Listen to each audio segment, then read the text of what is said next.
குப்பை கழிவால் நிலத்தடி நீர் பாதிக்கப்படுவதாக கூறி மக்கள் ஆர்ப்பாட்டத்தில் ஈடுபட்டு வருகின்றனர். அண்மை செய்தியாக நாம் பார்த்துக் கொண்டிருக்கிறோம். திருப்பூர் மாவட்டம் முதலைப்பாளையத்தில் பாறைக்குழியில் மாநகராட்சி நிர்வாகத்தினர் தொடர்ந்து குப்பைகளை கொட்டி வருவதால் மண் மற்றும் நிலத்தடி நீர் பாதிக்கப்படுவதாக மக்கள் ஆர்ப்பாட்டத்தில் ஈடுபட்டு வருகின்றனர். அண்மை செய்தியாக நாம் பார்த்துக் கொண்டிருக்கிறோம். கூடுதல் விவரங்களோடு திருப்பூரிலிருந்து எமது செய்தியாளர் விஜயன் இணைப்பில் இருக்கிறார். வணக்கம் விஜயன். முதலைப்பாளையத்தில் இருக்கக்கூடிய பாறைக்குழியில் மாநகராட்சி தொடர்ந்து குப்பை கொட்டி வருவதற்கு எதிர்ப்பு தெரிவித்து அப்பகுதி மக்கள் பல்வேறு கட்ட போராட்டங்களை எடுத்து வருகிறார்கள். தற்பொழுது அவர்களுடைய போராட்டம் எந்த அளவுக்கு இருக்கிறது? விரிவான விவரம். வணக்கம் சிகாமணி.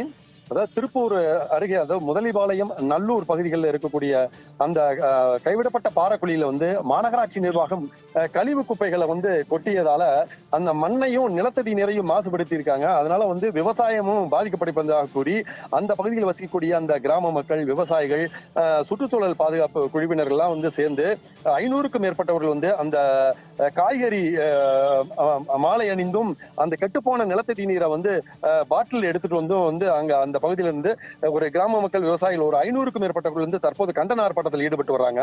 அதாவது திருப்பூர் மாநகராட்சி பகுதிகளில் தினமும் சேகரமாகக்கூடிய 800 டன் கழிவு குப்பைகளை கடந்த 10 ஆண்டுகளாக தரம் பிரிக்காமல் முதலைப்பாளையம் நல்லூர் பகுதிகளில் இருக்கக்கூடிய அந்த செயல்படாத பாறைக்குழியில மாநகராட்சி நிர்வாகம் தொடர்ந்து குப்பைகளை கொட்டி வந்ததால அந்த பகுதியில் இருக்கக்கூடிய அந்த நிலத்தடி நீரானது மாசடைந்து, அதாவது 1,20,000 டிடிஎஸ் என்கிற அந்த விஷ உப்புத்தன்மை உள்ளதாக மாறி இருக்குது.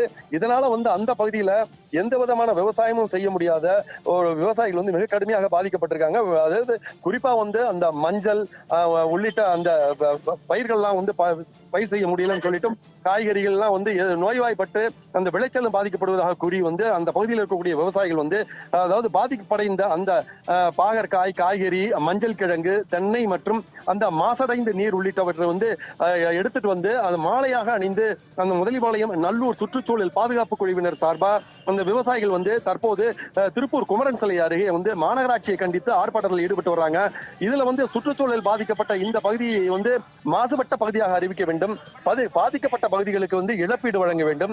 அதே மாதிரி பாதிக்கப்பட்ட பகுதிகளில் சீரமைப்பு பணிகளை அரசு உடனடியாக மேற்கொள்ள வேண்டும் எனவும் கழிவு மேலாண்மை தொடர்பான புதிய முன்னெடுப்புகளை செய்யக்கூடாது என வலியுறுத்தி மாநகராட்சி நிர்வாகத்தை கண்டித்து அந்த பகுதியை சேர்ந்த கிராம மக்கள் பதாதைகளோடு கோஷங்களை எழுப்பி ஆர்ப்பாட்டத்தில் ஈடுபட்டு வராங்க.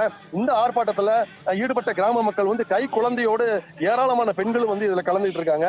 அதாவது திருப்பூர் குமரன் சிலை அருகே அந்த முதலைப்பாளையம் நல்லூர் சுற்றுச்சூழல் பாதுகாப்பு குழுவினர், கிராம மக்கள், விவசாயிகள் என 500க்கும் மேற்பட்டவர்கள் பதாகையோடு காய்கறி மாலையுடன் பங்கேற்றதுனால அங்கு ஒரு பெரும் பரபரப்பு காணப்படுது. சிகாமணி, விரிவான விவரங்களுக்கு நன்றி விஜயன்.